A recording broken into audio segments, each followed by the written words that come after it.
Hey, salut tout le monde. Aujourd'hui, 31 mai, on est dans une semaine nationale d'action de la coalition Solidarité Santé.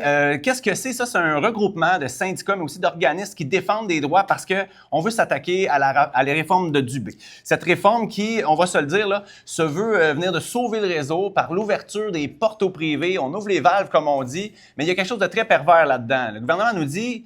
On va financer ça avec la RAMQ, inquiétez-vous pas, là, vous ne payerez pas pour ça. Mais il y a un danger là-dedans, hein, Luce? Ah, effectivement. Effectivement. Quand est-ce qu'un médecin n'est pas payé pour les services qu'il va donner? Fait que je veux dire, je ne sais pas, moi, j'en connais pas. Est-ce que vous connaissez un médecin pauvre? J'en connais pas non plus. Non. N'est-ce pas? Voilà. Fait que la carte d'assurance maladie, dans le fond, pour tout de suite, c'est vrai que c'est intéressant parce que c'est avec nos impôts.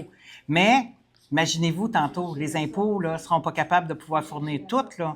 Hein? Parce que la privatisation, c'est quoi? C'est double, triple déjà du prix 2-3 fois du le prix du privé, effectivement.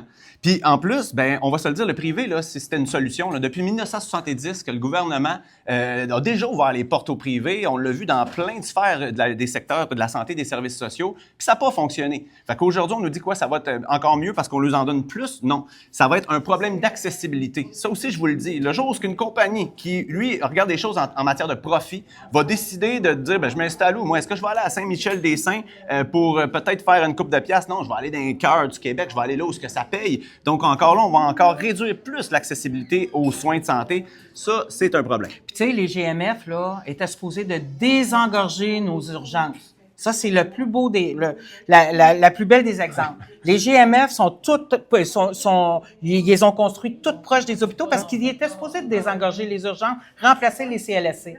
Bien, aujourd'hui, c'est l'urgence qui débourbe les GMF parce que les GMF sont pas capables de répondre. Et une partie de nos ressources du réseau public travaille dans les GMF pour soulager justement les frais, etc., des médecins qui veulent bien vouloir travailler. Tu sais, nos médecins, là, ceux-là vraiment qui ont ça à cœur sont encore dans le réseau public. Effectivement. Il y en a beaucoup. Au Québec, par contre, on va le dire, hein, on a plus de 600 médecins au Québec qui travaillent strictement dans le privé, alors qu'il n'y en a pas plus qu'une douzaine dans le reste du Canada. On voit que la culture québécoise est vraiment déjà pas mal axée sur le privé. Je serais curieux de couper la plug du public en ce moment puis de dire, OK, on vous envoie tous les problèmes du réseau, les problèmes de santé, on vous envoie tout au privé, voir si vous allez bien être capable de gérer ça. Ils en veulent pas. C'est pervers. Ils en veulent pas. Tout ce qu'ils veulent, c'est mettre la main dans votre poche. Tout ce qu'ils veulent, c'est faire de l'argent. Ils sont en train de marchandiser les soins de santé.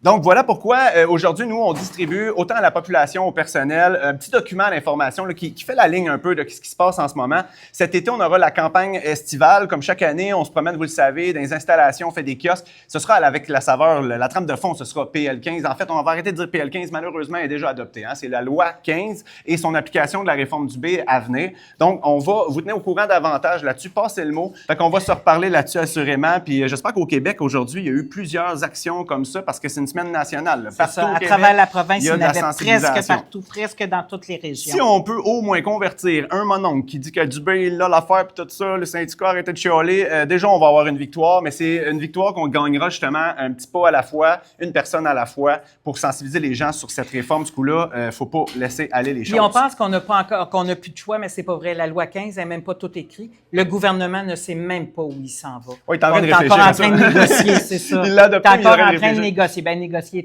étant un bien grand mot, il est en train de discuter de sa négociation. Voilà, bon, voilà. Donc, ben merci. Puis pour finir, la campagne vraiment publique de la CSN est finalement un contre-discours à la réforme du B. Tu sais, des fois, ils ont dit, oh, les syndicats, vous chiolez, avez-vous des solutions? On en a des solutions. La campagne vraiment publique, allez voir ça sur Facebook ou les médias sociaux, leur site Internet de la CSN. Vraiment intéressant de voir à quel point on pourrait réanimer les secteurs publics en investissant mieux dans notre réseau. Bonne fin de journée.